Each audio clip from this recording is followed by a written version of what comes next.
news that our globe is facing serious environmental challenges.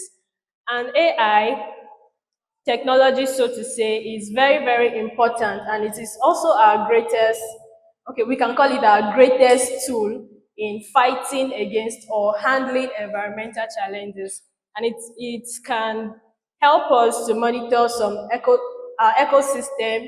It can also help us to create greener and cleaner energies. And technology can help us in shaping a more sustainable environment through innovations by using real-time AI-powered model and smart sensors to control air and water pollution. That being said, AI is a tool for transforming environmental preservation in multiple ways. The first one I have here is predictive analysis. We all have Android phones, and most of the time when we tick on turning on our data, we'll see weather forecasts.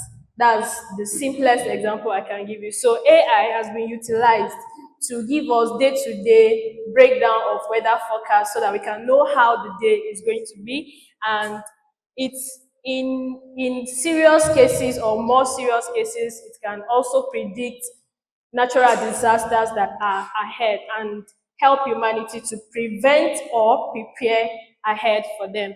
The next one is wildlife conservation. We have AI-powered drones that are used to monitor endangered species and also prevent poaching, that's poaching from local hunters from getting into conserves or reserves. And the last one I have here is energy efficiency. AI optimizes energy, and this can be adopted in industries and smart homes, and it helps to reduce carbon footprint. That being said, we're looking at the real-time application of artificial intelligence in environmental preservation. Like we'll see, in the first image here, we see AI-powered drones that is used to monitor the movement of animals in, um, in game reserves, and we see the use of AI also in the submarine to monitor the species of marine animals in there. So we have Google's AI-powered energy system that has been able to reduce energy consumption by 40% in data center.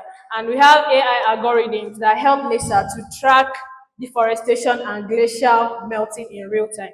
Last, we have smart agriculture solutions that use AI for predictive agriculture. I'll be speaking more on that when I get to the IoT. And speaking about IoT, IoT is just, like I said, the Internet of Things. It connects devices with sensors to collect real-time environmental data so that we can monitor and manage the environment.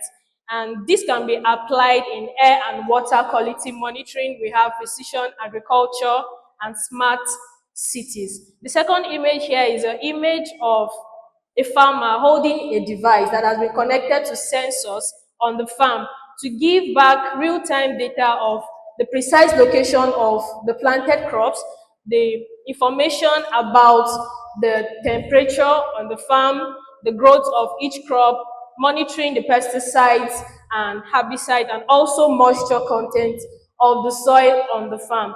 And precision agriculture is very important because as a graduate of soil science, I have learned that the soil that, if you take a soil sample from this point that I'm standing and take another one from the point that our Vice Chancellor is seated, if you conduct a routine analysis on these two soil samples, the results that you will get will show that there is a big difference between the amount of nutrients that are present in this soil. So hence the importance of precision agriculture, because what we have especially in this part of Africa, is having farmers going to the agricultural farm and getting herbicide, pesticides, fertilizers, and just using it generally on the farmland, not knowing exactly how or what amount to apply. But precision agriculture will help us to know what amount of nutrients or what amount of moisture is needed at what place or at what point on the farm, and thereby increasing farm yield and returns for the farmers. The first image is showing a smart city that is using IoT to regulate traffic and also optimizing waste management and informing the appropriate authorities. This being said, let's see some real-time or real-world impact of IoT. In cities like Delhi, we have IoT air quality sensors to monitor pollution and guide policies. And we have smart farms in Africa making use of IoT for precision agriculture already, and it enhances crop production like I've explained earlier. And lastly, we have IoT water management system that helps to reduce waste and improve access to clean water in rural areas. Now we'll look at renewable energy and how it applies to environmental preservation.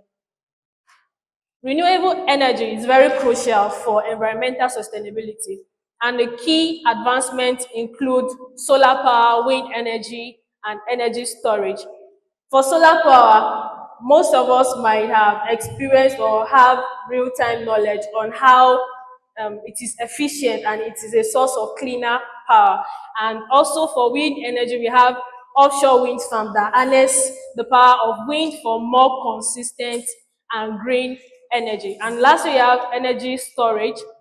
Modern batteries allow better storage and ensuring availability of power at all times. And let's see the real world impact of renewable energy. We have Morocco's solar plant, which powers thousands of households with sustainable energy. And we have Germany's wind energy program that significantly reduces fossil fuel dependence, which I hope our country is going to emulate so that we can also reduce fossil fuel dependence. And lastly, we have Tesla Powerwall battery system that make use, that store power for nighttime use and reduce reliance on non-renewable sources. Like we see there, that's a Tesla Powerwall battery, and what it does is it saves or conserves energy for nighttime use. You know, sometimes when we use our solar power, during the day we might not have any issues with power, but in the night time when the sun is down, there might be issues with power. So this actually conserves some power. It serves like, let me use the common language we know, it serves as a power bank for the house. So when the sun is down, this take over. Now, despite all of these technologies and advancements, we still have some environmental challenges. But like I said, technology is still one of our greatest tools to combat this. And if we are going to overcome these challenges, we need to imbibe policy support from government. The government must invest in green technologies, and we ourselves must be ready to adopt these green technologies. And then education and awareness, where people must understand how technology can drive environmental solutions, which is one of the things I'm doing here today. And we have equitable access. The rural areas, most especially, should have access to these green or greener technologies. Now, this being said, we said a part of the government. How can you and I contribute to environmental preservation? We can act because we must act. And the reason for this is because technology cannot save the world on its own. Just like a tool cannot make use of itself by itself, we have to make use of technology. We have to support and advocate for renewable energy. We have to use smart technology to reduce waste at home and in business infrastructures. And lastly, we need to educate others on the importance of environmental sustainability. And this being said, I would like to introduce to you the LIGHT project. The LIGHT project is democratization of environmental literacy in post-primary educational institutions in Nigeria. And this is a project that is being carried out by the Research and Innovation Unit of Summit University. And we are calling for partners and collaborators so that we can together share this knowledge to people out there to make them see how technology is not an enemy to them, but rather, I wouldn't say a savior, but a very crucial tool in saving our planet. And I believe that when we do this together, we can harness AI, IoT, and renewable energy for environmental sustainability. The future is in our hands. Thank you for listening.